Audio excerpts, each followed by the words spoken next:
Hi, Matt with eTrailer.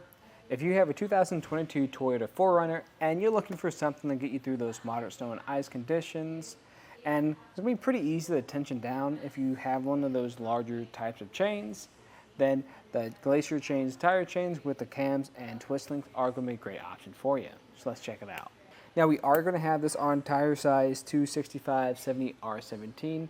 Now that's just the tire size we have today. This will fit a variety of other sizes. We're also going to have this on the rear axles, what the manual recommends.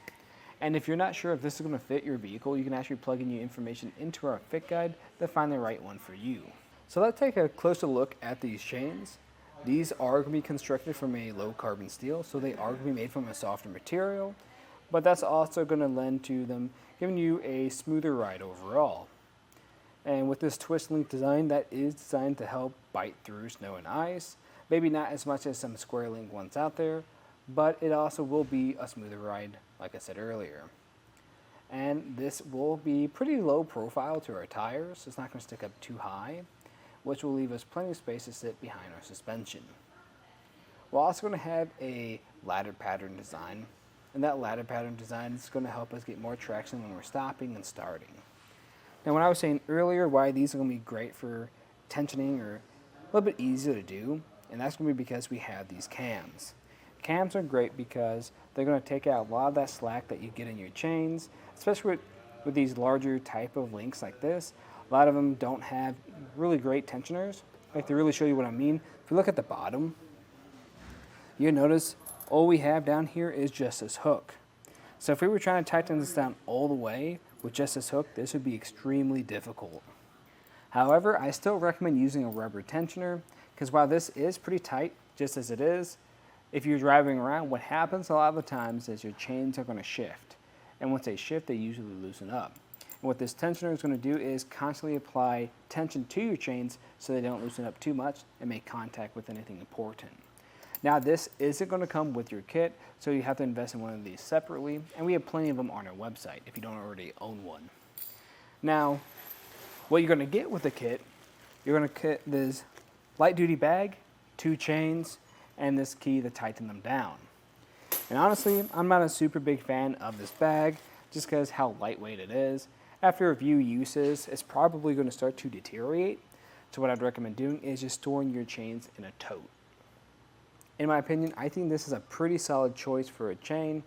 Now, it's also going to depend on what situation you're trying to drive through.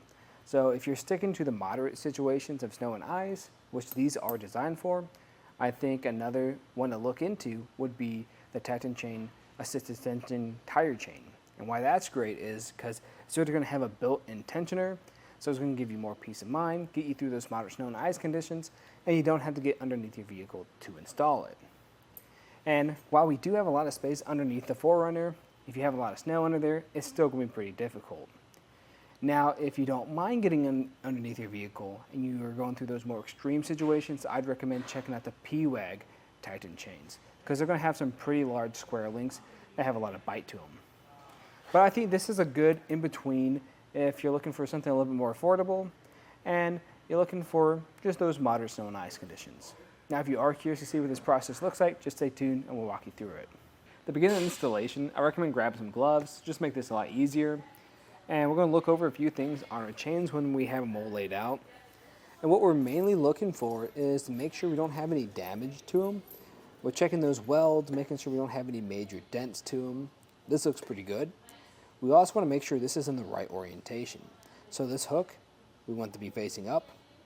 And we want to make sure these cams right here are closest to us and furthest away from the tire. Once we've checked that, we can start putting it on. I recommend just grabbing it from the center. And if you haven't done this before, I recommend staying home, trying this out, because trying to figure this out on the side of the road in the middle of a blizzard can be pretty tough. But what we're looking for here is to make sure it's properly seated on here.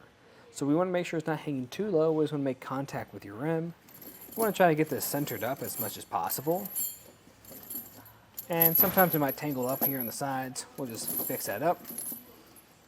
And from here, we're just kind of setting up for our connection points. So nothing's going to be tangled up, and it's going to be easier to make all those connections.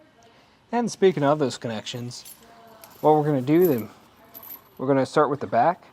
We're going to start with this hook, and this is going to connect to one of these links hanging out here on the side. And you're going to try to make sure you get a good tight fit. You don't want it too tight where you're going to have an uneven fit between the back and the front side. So this might take a few tries, but after we get everything evenly distributed, then we can go on to the next step. And what the front side connection is going to look like is pretty much the exact same thing. Grab that hook and pushing it through these links.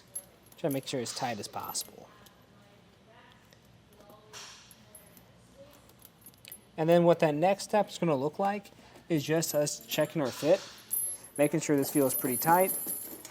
And this is pretty good. Of course, it is going to be pretty loose at this point. That's okay. Sometimes shaking it too can even make this looser. You can get this to a tighter point. But I think that's all we're going to get. So what we're going to do from here is grab our key. We're going to grab that flat end of it, and we're going to start tightening down our cams. So I like to start at the bottom. We're going to find this hole in the center, and then we're just going to turn, just like this. We're just going to repeat this process until we either tighten them all down, or we get to a point where we can't tighten this anymore because it's too tight. And right now I'm getting a good amount of resistance. That feels pretty good. Let me see how we feel down here. We have a little bit of slack, so I might go one more if I can. Might need both hands to do this too. And there we have it. That feels good. So just go back through, pull everything, make sure it feels tight. While this is a good fit, I still recommend grabbing that rubber tensioner for the reason I was talking about earlier. And the way I like to put mine in place is in a star pattern, because that's going to evenly distribute that tension. And when you do this, you want to make sure this hook is facing away from your tire so you don't puncture anything. And yeah, you are going to find a fair bit of resistance. And this might take you a few times too, just because we want this to be evenly spread out. So right here, I could probably shift one of these over, maybe right here, and that already is looking a lot better. And once you have this in a good orientation, again, pull on it, make sure it still feels good. And at this point, you can repeat this whole process on the other side. After that, either pull forward or back up some to make sure nothing's going to shift too much. And if it still looks good, you can take it out for a ride. That was just a look at the installation and some of the features of the Glacier Tire Chains with the twist links and cams on our 2022 Toyota 4Runner. I'm Matt. Thanks for watching.